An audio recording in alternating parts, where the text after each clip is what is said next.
Your voice, your opinion, your community. Fact TV, free speech, protected.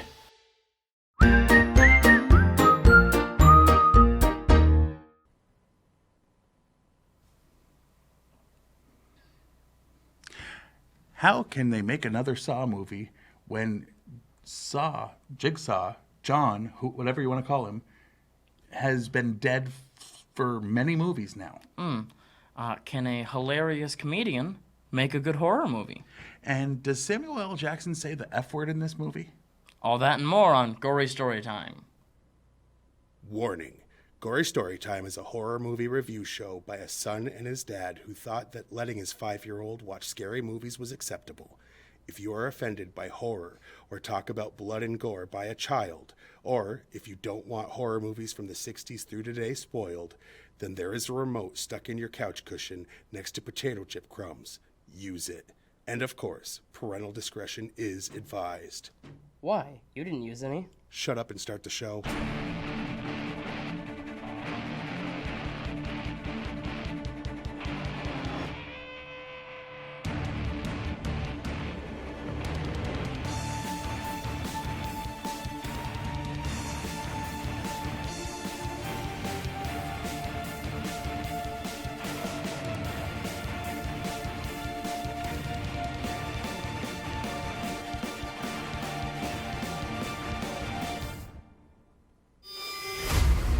What? All right. A little sneak preview. In case you couldn't tell, I'm your host, Jason. I'm his co-host and father, Craig, and welcome to episode 201 Yes. of Gory Storytime. Last week, you may have seen our big, spectacular episode 0. It's literally go to factdate.com, go to YouTube, whichever, watch it up, enjoy it. It's almost an hour and a half. We had someone who doesn't pay attention when we're in here filming watch it, and all she kept telling us was how hilarious it was. So, we're not just saying it because it's us. But let me quickly answer the questions before we get into stuff. Watch Spiral and See. Watch Spiral and See. And watch Spiral. And actually, I'll just say it. Yeah, he does. I mean, it's Samuel L. Jackson. Right. Yeah, I mean, literally. I mean, it would be stupid to... It's an R-rated movie with Sam Jackson if he didn't. If it was a PG-13 movie with Sam Jackson, he's the one. I mean, they even almost let him say it in the MCU, but then he dusted. Right. But they did. Yeah. All right. So we are reviewing Spiral, in case you couldn't tell by all the talk of Spiral. The spin-off of Saw, and it is In a the legit... book of Saw. Well, it is a legit spin-off. It is. It's the same universe. It makes perfect sense the way they did it, and it's not Jigsaw again. It's not like... And it's not like a bad way of doing a derivative killer. Right. They make it make sense, but we'll get into that more later. Basic story is Chris Rock Is a cop. is a fan of Saw. No. Yes. No. Yeah. He plays a cop who turned in a dirty cop, and all the cops hate him, so he doesn't want a partner because screw them. And his last partner was who because he of the reported. Right. And Exactly. now cops are showing up dead that are crooked, and he has to try to stop this killer from killing crooked cops, even though they all hate him for turning in a crooked cop. Yeah. I mean, that's the basic premise. Yeah. And the killer was inspired by the character of Jigsaw. John, whatever, yeah. Anything you can think of? There's not much more to say other than roll the trailer. Yeah, why don't we do that?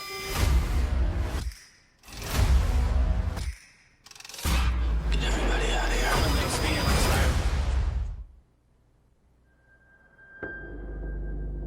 This package just came in.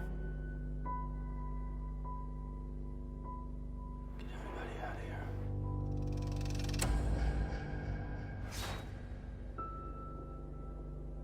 Play me.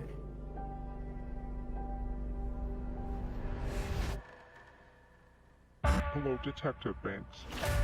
Do you know where your officers are?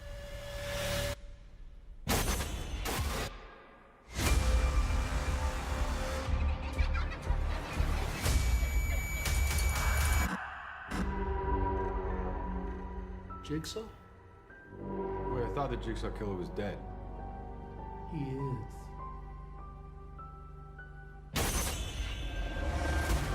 Find him. They got hours, not days. How can I catch this guy? If there's nobody on the force, I can bust! You can't do this alone. Whoever did this has another motive. Something personal.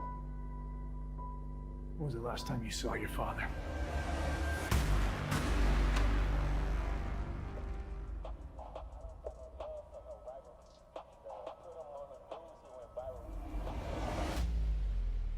Jigsaw copycat. This is gonna go sideways fast. All available units, officer down. That was just a diversion to get us out of the precinct! I need everyone on this case! He could be anywhere. He could be anyone. We're gonna tear this city apart. I'm gonna let him spin like a spiral.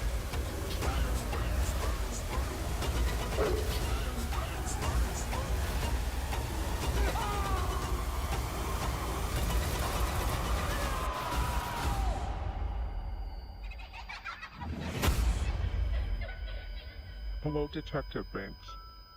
When was the last time you saw your father?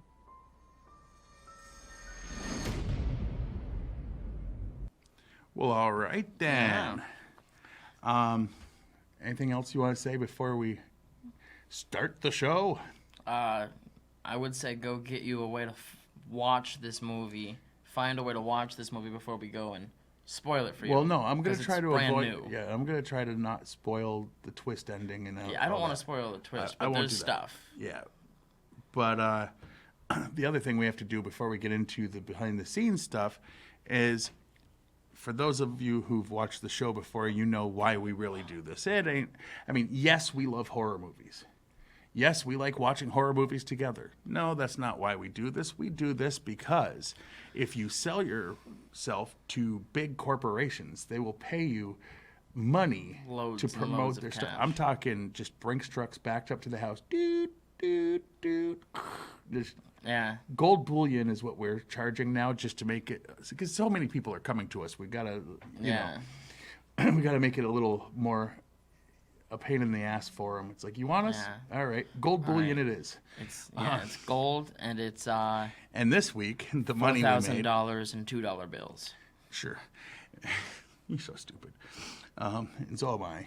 Yeah. But this week the show is brought to you by Going Out with a Bang, the funeral service for horror fans. We take the corpse and recreate a death scene from the deceased's favorite scary film. Love Freddy? How about 4 slashes right through the suit with blood dripping? You like Saw? We pose you in a trap set to automatically go off just before your friends and family get to say their goodbyes. Many other options are available. That's Going Out with a Bang. Find us on the web. And by my big book of big actors in horror. We go through the history of big actors who have graced the screen in horror flicks, from Johnny Depp and Kevin Bacon to Sarah Michelle Gellar and Chris Rock. The hardcover has a bonus of 20 full color shots of these actors in the films. That's my big book of big actors in horror. Look for it today. And I've seen the book. It's 20 pages, double-sided. Picture on each side. Haha. 40 then. That's 40 photos, yes. Wow. Yes, 20 times 2 is 40. Very good. Look at that. Now, Higher learning. No, boy. Watch the special if you want to get that joke, quote unquote. Maybe. All right, you go first with the behind-the-scenes stuff. All right. Chris Rock is a fan of the Saw franchise and pitched the idea to Lionsgate. As a result, they made him one of the lead actors, a co-writer, and an executive producer. I mean, yeah. He went in and went, I know how you could do a Saw movie, and they went, Chris Rock, comedian Chris Rock, sure you do. And then they did he walked this. out with a picture deal. Yeah. Like, that's insane. According to the director, Darren Lynn Bousman, I don't know, a trap consisting of someone getting their face cut off had to be cut from the film to still receive an R rating from the MPAA. To which I say, to the MPAA. Yeah, I kind of want to see that. I wonder deleted if we didn't scene. look for deleted scenes. It might be there. The police basement vault door is manufactured by a company called Jules and Vincent. This is a reference to the characters played by John Travolta and Sam Jackson in Pulp Fiction. No kidding. That's cool. The first film in the series that was not released in October. Oh. The previous title, working title, was The Organ Donor. What a dumb title. I mean, that doesn't really fit, actually. No. Darren Lynn Bousman was unsettled while filming the first scene with Sam Jackson, who was playing Marcus Banks. He told the actor what to do for a shot, and Jackson said, nah, and added he was going to sit in a different spot instead. My butthole puckered, said Bousman, but after speaking to a friend who had worked with Jackson, he realized the actor was just testing to see if he was a filmmaker who would stand up for what he wanted.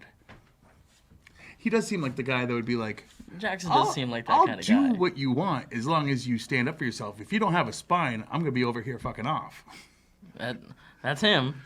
There is no mention of Dr. Lawrence Gordon, Mark Hoffman, or Logan Nelson, the main characters from the previous Saw films. Dr. Gordon was alive at the end of Saw the Final Chapter, where he locked up Hoffman with no chance to escape. Logan was alive at the end of Jigsaw. Their fates remain undisclosed in this film. Among the Jigsaw crime board set up by Detective Banks, a picture of Obie Tate, the victim of the nerve gas house from Saw 2, is shown. Chris Rock is the second actor to write and star in a Saw film. The first was Lee Whannell, who co-wrote and starred in Saw. Yeah, him and the director wrote the first one together, and he was the guy who's not Carol Elwes. Yeah. Yeah. Carol. I don't know. Carrie. But I knew who you meant. In order to secure an R rating, the film had to be submitted 11 times. All other attempts resulted in an NC-17. I want to see all those. I do too.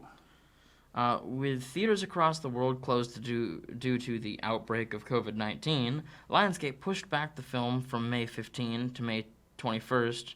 On March 24th, 2021, it was announced that the film was going to be released May 2021 instead. Well, May 14th instead of the 21st, a week early. Well, yeah. Yeah, that's... Yeah. It was a year later, but a week early. Darren Lynn Bousman revealed that he was very angry during the finger skinning sequence, knowing that they lost so much of it to the whims of the MPAA. You saw every finger break, every bone pop, every knuckle snap. Ooh, I gotta look through the deleted scenes. The killer uses a pig mask to hide their identity, similar to Jigsaw from the previous films in the franchise. However, their motives for choosing a pig is different. Jigsaw wore a pig mask because he started his work at a Chinese restaurant, in the Chinese Year of the Pig. I don't know why I said restaurant. Right. The killer in this film uses a pig as the mask and puppet, the mask paying homage to Jigsaw, while the puppet is alluding to the fact that the killer views the police officers as pigs. Not all of them. I won't get into that too much, but Darren Lynn Bousman wanted a subway tunnel, but he was told the logistics weren't in the budget. He held his ground, and eventually they built a subway tunnel to meet their needs. It was a tiny set that used forced perspective to make things look bigger than they are. I'm glad they explained forced perspective. Yeah. Samuel L. Jackson's very first line of dialogue on his very first day of production was, "Motherfucker." That's a shock. This is Chris Rock's first horror film, but he's a fan. All right. There was no puppet in the original script, but Darren Lynn Bousman insisted on its return in some form. The result was Mr. Snuggles, the marionette pig cop. Now you have to get that doll. And unabashedly call it Mr. Snuggles. I already pick on you for having dolls. You want a Mr. Snuggles, do you? Kinda. The scene in the church was originally set to be filmed in a basement, but Chris Rock wasn't having it. He walked Darren Lynn Bousman to a nearby church and said they should film it here. And while the director doubted they would be given access, Rock made it happen. He did the same with another scene, moving it from a repeated location to a nearby diner. In the second film in the series to be framed at 235-1, The first film to be framed at 235, one was Jigsaw. So it's like the last Okay. two, basically. Zeke is a shortened variant of Ezekiel, a reference to the passage Ezekiel 25:17 as quoted by Jules Winnefeld in Pulp Fiction, played by Sam Jackson in 94. All right. Alrighty. And the... Oh, and we like to tell you the Rotten Tomato scores. And this one got shafted, if you ask me. Well, first of all, horror movies and comedy movies have a real hard time. Very specific ones do really well. This, unfortunately, didn't seem to fit that for the people. That's the critics. You do the critics. I do the people. You always do the critics, you weirdo. Okay, well then... Don't I? I thought I always did the people. Now we have to go watch our own show. And all right, well then let's just do imagine it wrong if you this don't wanna time. do it, If it's imagine how we wrong, whatever, feel. I don't care. Just do it. But all right, That's so the this critics. That's the critics. The critics Yes. have it at 35%, And the people have it at 75%. which makes more sense. Yeah, and now I don't remember which one of us was supposed to say which one. I don't think it really matters. But I think it's always been me doing the people and you always doing the critics. all right, well, I'll go back and check. I mean, that's what it is. All right. All right, now we're going to talk about our favorite and least favorite scenes. favorites and our Let's go with the ratings. least favorite because I know we pretty much both like this. Yeah, that's So, difficult. Let's go with the tougher thing to call. All right, you know what? My least favorite, even though I loved it. All right. Because he understands how favorites and least favorites work. Well, it made me feel the most horrible, so I'll go with that one, which is in the very beginning of the movie. The first trap or whatever that's set up is this guy has his tongue ripped out. Basically, he has like bear trap kind of thing, like they've used in multiple Saw movies, but it's just over his tongue because he was an officer that had lied in court and got people sent to prison wrongfully, and basically he could let gravity rip his tongue out So he and would get away, escape. or he would stay there and get hit by a subway train. It was pretty gruesome. And regardless of how the train part happens, his tongue comes out. Yes, you will see that, and that's not much of a spoiler. It's the first thing. And they kind of showed some of it in the trailer. They didn't show the tongue sticking out because I think they thought that was too gruesome for the trailer just to have his tongue sticking through. All right. My least favorite part probably is the way they did the reveal of who the killer was. Or like it was who the killer was and how they did it. I'm not going to say who it is, but there are tropes that I've seen used over and over and over again. And I like Chris Rock. I love his comedy. I like this movie a lot. Oh, yeah. But he fell into a couple of pretty generic things when it came to who, why, and how to reveal it. Right, yeah. Without giving it away, that's all I can say about that. Yeah. What was your favorite scene, though? One of the last traps, somebody is hanging up like this, and a bunch of glass is getting broken and shot at him. And it's just disgusting. And it's It's stabbing awesome. and slicing, and it's great. All right, well, my thing, it wasn't a trap so much. You see a human body being peeled. Their skin is being peeled off of their body, and as gory as it is, I can't believe that got left in the context Right? of they've tried to keep. Oh my goodness. They probably cut out some other stuff to let that be as gruesome as it was because it looked like someone getting their skin peeled off. Yeah, it was pretty gnarly, and I liked it. I mean, it's awful, it's gross, and disgusting. I loved it. It's amazing. So, on a scale of 1 to 10, Well, now here's the thing. I disagree with both of these. Yeah, I do too. I'm gonna go with a 7.5, actually, which is about what that is out of 10. And the reason it's as low as it is isn't because it's not good. It's because while it fits in the franchise and everything, Those tropes brought it down for you? yeah, a little bit. A All little right. bit. I am going a whole point more than you, and I'm You know going what? to say 8.5. I'm going to correct it and just go up to 8 because some of the traps were pretty gnarly and I did like them, so I'm going to give it a little. I'm going to half go a bump. 8.5 because I think that not only is it a great way to, like, A, reintroduce the series, and B, introduce it to a new audience because the people who were watching it as adults in 2004, it might be a different group of people watching it all together now. Mm-hmm. And those people would still want to go back and it does it in a way that plays to both groups. You don't have to have seen the others because it does. Because it spoils that John died in 3 or whatever. Like everybody knows that he had died and they kept bringing him back for future movies anyway. Yeah. So in ways that worked. But I would say, just like I would say about the Saw movies, I compare this to like what was that show? Criminal Minds. Yeah. It's very or even Criminal Minds-esque. SVU with less sex. Those shows show the same kind of gore almost. Almost. Without the traps. I mean, without the skinning. Without peeling skin, but there are like people. I saw somebody get scalped on that show. Yeah, so like they do have some gory stuff, and I would say they're all like R-rated versions of episodes of those shows.